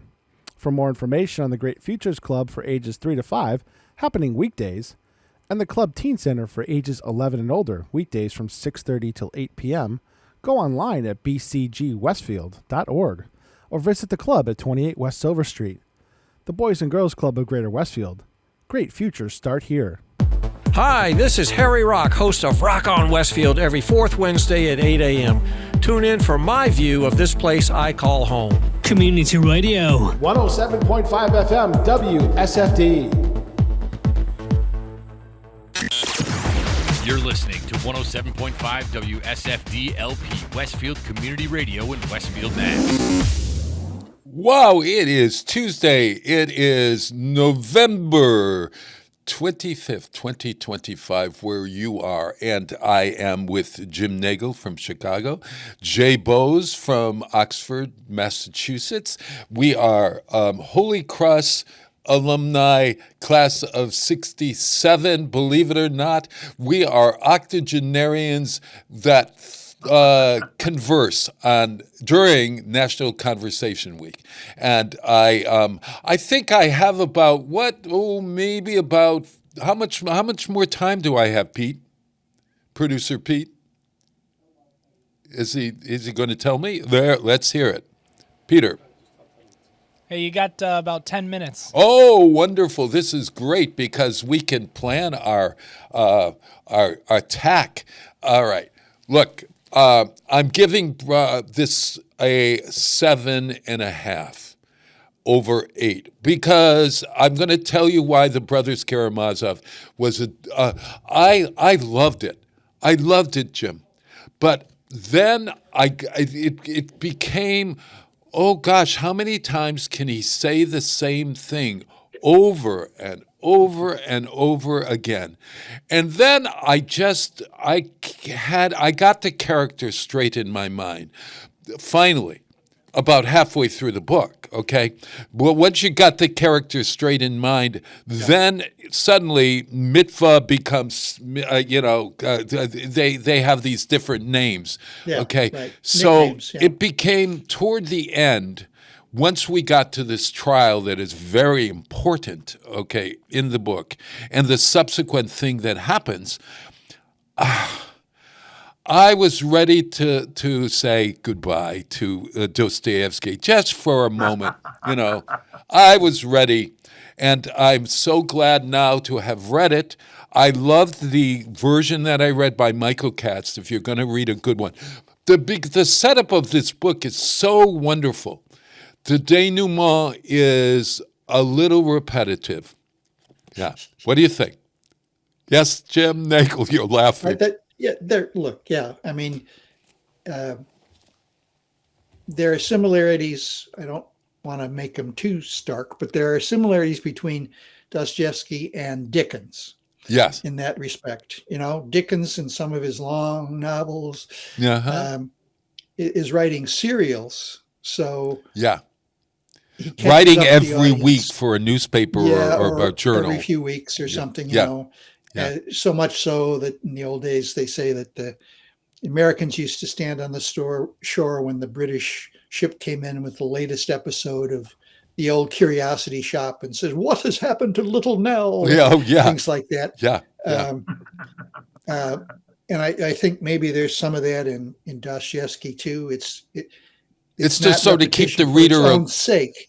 Yes, keep readers abreast of what's happened and make sure they kind of remember what's going on. But it can be irritating. I agree. And it is long by today's standards. It's hard to do. But hey, you liked Cervantes so much. Oh my God! And I'm having some of the same difficulty with. Oh my God! Yes. Don Quixote. Yeah. Are you? I'm still plowing along, but I haven't gotten too far. Oh, okay. I'm going to keep going though. Oh, okay, because that's right up there at the top, close to the top of my list. Strangely enough. You guys are going to give English majors a bad name. Why? All right.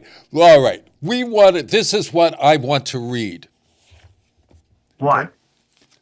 Dan Brown, the guy who wrote the wonderful popular. That's getting lousy reviews, mister. Oh, no. I don't care about the reviews. James read it and said, this is right up your alley. And it's about AI. Who read it? James, my spouse. And he couldn't put it down. Oh, James. Okay. Yeah. And it's a fast read. It's a real fast read. But I'm starting this tonight. All right. Dan Brown. That other one you wanted yet. What was that? The other one that you wanted, God and something else by Fuselage or Fuselage. No, Fugelsang. Separation. Oh, Fugelsang. Oh my gosh. Yeah, John Fugelsang. Oh, should we do that because it's? Yeah, and I haven't got that yet from my library yet. So we're still waiting on that. So what do we got? How many? We'll read that. Yeah. How many pages in that separation of church and state? 270 or something like that. 270. Oh, well, that sounds reasonable. Yeah, maybe almost 300. 300. And we have this book. Almost. Yeah, this book is in the 500s, 600 pages. So what's the title of this book by The Dan Secret of Secrets. Secret of Secrets. An exhilarating, brainy thriller, not since the advent of Harry Potter has an author so fragrantly delighted in leading readers on a breathless chase. The New York Times. Yeah. And it's about AI. It's about apparently. Oh, I'm so excited. Yeah. No. It's not about the Vatican? No, it takes place in, I think, Prague. It plunges into the dual worlds of futuristic science and historical lore, navigating a labyrinth of codes and symbols, and finally uncovering a shocking truth about a secret project that will forever change the way we think about the human mind. Ooh. Ooh. I will try and get that. Well, you put it on the list of stuff we can continue to talk about it, but I'm gonna get Fugelsang's book now. Jim, if you're in the camp, what camp are we in when we're reading Fugelsang about separation of church and state? Are we in a neutral camp? No, he's an advocate for the separation of church and state. And he's a critic. He's anti-Christian mostly. A severe critic of those of Christian nationalism. Yeah. Oh, okay. Not of Christians per se. Right. Well, that would Christian nationalists and preachers and others who pick and choose verses from the Bible and claim it's the law of the land or the law that we all should follow. Sure. Yep. So he draws pretty sharp distinctions between Old Testament law and New Testament law. Right. Because actually we're talking about Christians. Right. So the laws and regulations and rules and suggestions of Jesus Christ are quite different. Is he of others? Would you say that he's a historian? I mean, did he write this book with somebody? He's a comedian. He's a comedian. Comedian and social commentator. He's a social comedian like George Carlin. Yes, of course. Like of course, I know.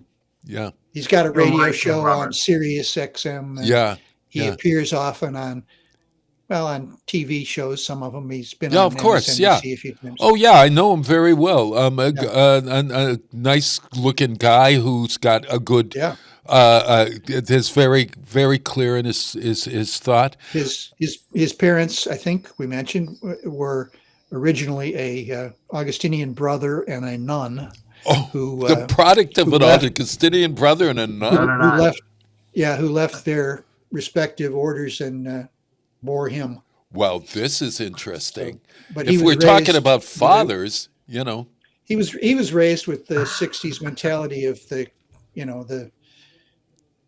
I think of it as the Vatican II mentality, or the notion, and the notion that all religions are valid in their own way, and but he's against religious extremists, I guess you'd say. I gotcha. And his book is definitely that of an advocate for a more generous. He found himself the author of a bestseller. Yes. Yeah, which is now it's going to give me some history as well as some.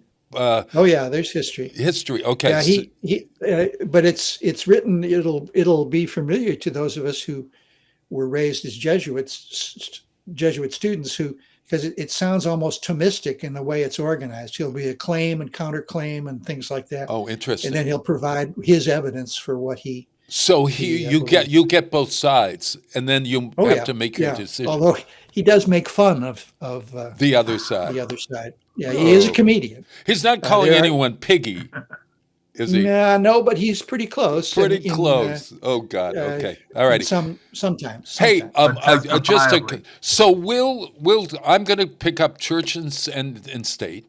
The Separation of Church and State by John Fugelsang. Church and Hate. Church and Hate.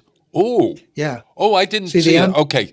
The subtitle is Let me read the subtitle because that really explains it. Okay, gotcha. A Sane Person's Guide to Taking Back the Bible from Fundamentalists, Fascists, and Flock Fleecing Frauds. Flock Fleecing Frauds. Yeah, say that 3 times. Oh my God. Flock Fleecing Frauds. I'm not saying it. I know what I will say if I say that. But you're too generous. Yeah. So it's separation of church and hate. Okay. Yeah. Boy, that's going to be a great conversation. In the new year, I think we will probably see you. And I will pick. Yes, sir. I will pick up Dan Brown's book. Okay. And let's try to do both and just see if I can keep reminding me. Holidays? Yeah. Surely you jest. Oh, I know. Over the holidays? Yeah. I have a Robert, footnote to an earlier. Please, see, Sure. Just a few. You also have backgrounds that we're sharing. How come we didn't get the other background this time?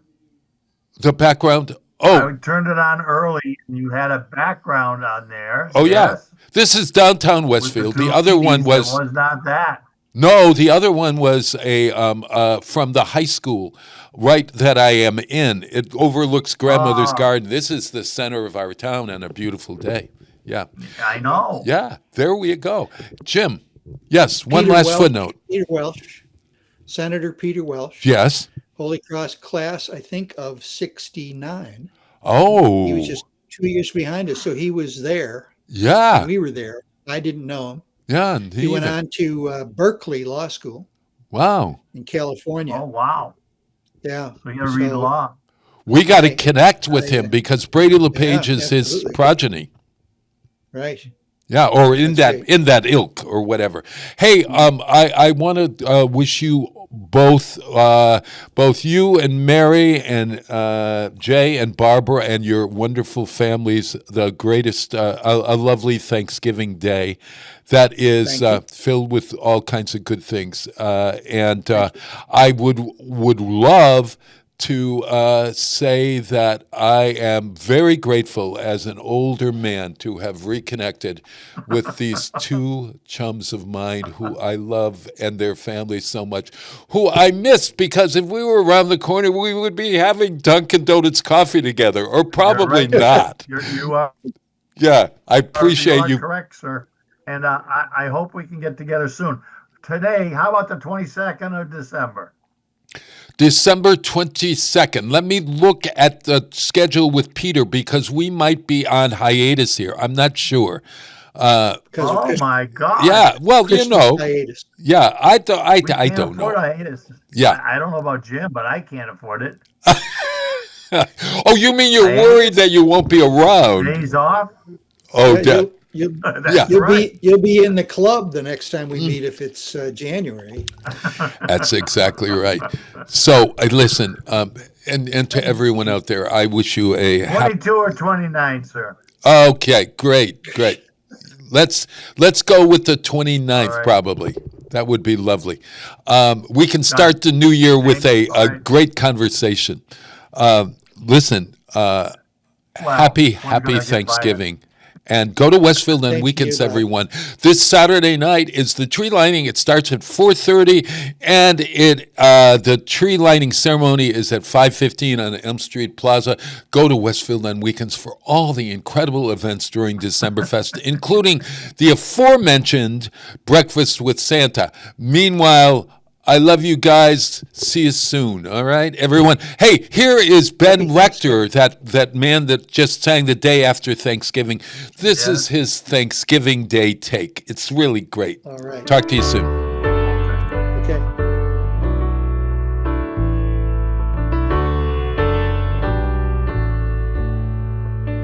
Familiar highways lined with leaves turn brown, making my way back into my hometown.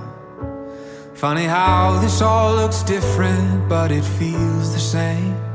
Like how life never stops changing, but some things never change. So fill your plate and fill your drink and fill this house with family, the kind of love that all these years can't wash away. 'Cause the older that I get, I see that life is short and bittersweet. Thank God for this Thanksgiving Day.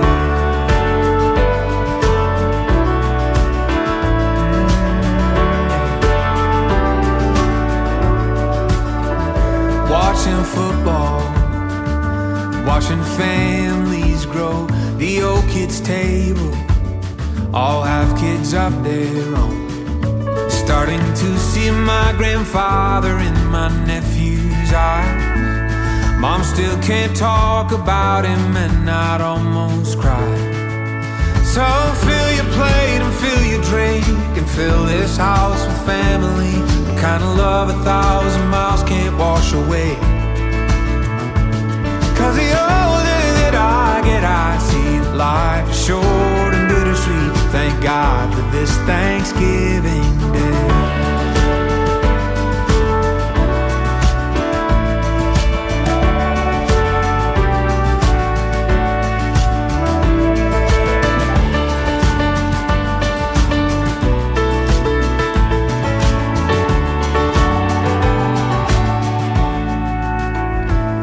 So fill your plate and fill your drink. Put your dishes in the kitchen sink and let the leftover year just wash away. 'Cause we made it through, I do believe, the longest year in history. Thank God that it's Thanksgiving Day.